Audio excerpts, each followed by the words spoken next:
आता बातमी आहे पुण्यातली सातारा रोड शिंदेवाडी इथे एका गॅरेजमध्ये असणाऱ्या शिवशाही आणि 4 ते 5 खासगी बसेसना आग लागलेली आहे अशी माहिती कळते। अग्निशमन दल तिथे दाखल झालाय अशी प्राथमिक माहिती सध्या आपल्याला कळते। शिवशाही आणि खासगी 4 ते 5 बसेस यात जळून खाक झालेल्या आहेत। आग कशामुळे लागली याचा शोध घेण्याचा प्रयत्न सध्या सुरू आहे। पुण्यातली ही बातमी आपण बघतोय।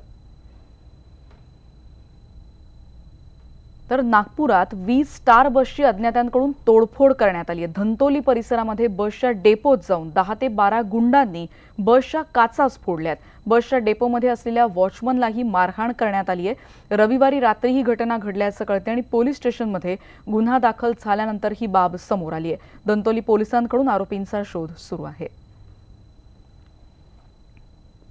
नागपूरच्या धंतोली परिसरातल्या नागपूर महानगरपालिकेच्या आपली बसच्या डेपोमध्ये जवळपास 15 ते 20 गुंडांनी सशस्त्र या ठिकाणी हल्ला करत जवळपास 20 बसेस फोडून टाकल्या आहे। फक्त बसेसच नाही तर या ठिकाणी आरके बस ऑपरेटरच्या इतर जे वाहन होते, ही मारुती कार जी दिसते ही सुद्धा फोडून टाकली। म्हणजे जवळपास अशा 20 ते 21 गाड्या या ठिकाणी हे जे लोक आले होते, गुंड आले होते सशस्त्र, यांनी फोडून टाकलेले आहे। मुळात वाद काय झाला हे कळायला मार्ग नाही आहे, कारण की याच परिसरामध्ये यशवंत स्टेडियम परिसरामध्ये एक पोल होता। त्या पोलवरची एक वायर जी आहे ती बसमुळे खाली पडली आणि त्या ठिकाणी छोटासा ॲक्सिडेंट झाला आणि त्या ॲक्सिडेंटमध्ये खाली जी कार होती त्या कारला नुकसान झालं।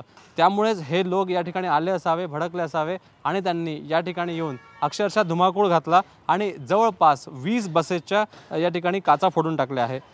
एका बसला 50,000 रुपये लागतील, म्हणजे जवळपास 10 लाख रुपयाचं नुकसान झालेलं आहे।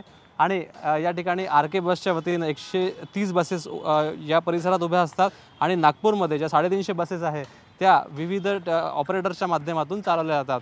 पण हा जो हल्ला झाला आहे त्यामुळे या ठिकाणी भीतीचं वातावरण आहे, कारण की या गुंडांनी फक्त हल्लाच केला नाही तर या ठिकाणी जे लोक होते त्यांना सुद्धा मारहाण केलेली आहे। ये तो अज्ञात लोग थे यहाँ पे जो आए थे। अभी तक इनका पुलिस ने तहकीकात नहीं कर पाई कि कौन लोग थे, और करीब उन्होंने 20 से 21 बसों को हमारा नुकसान पहुँचाया है और आगे और पीछे के कांच फोड़े हैं सारी बसों के। कम से कम 10 लाख का हमारा नुकसान हुआ है कंपनी का।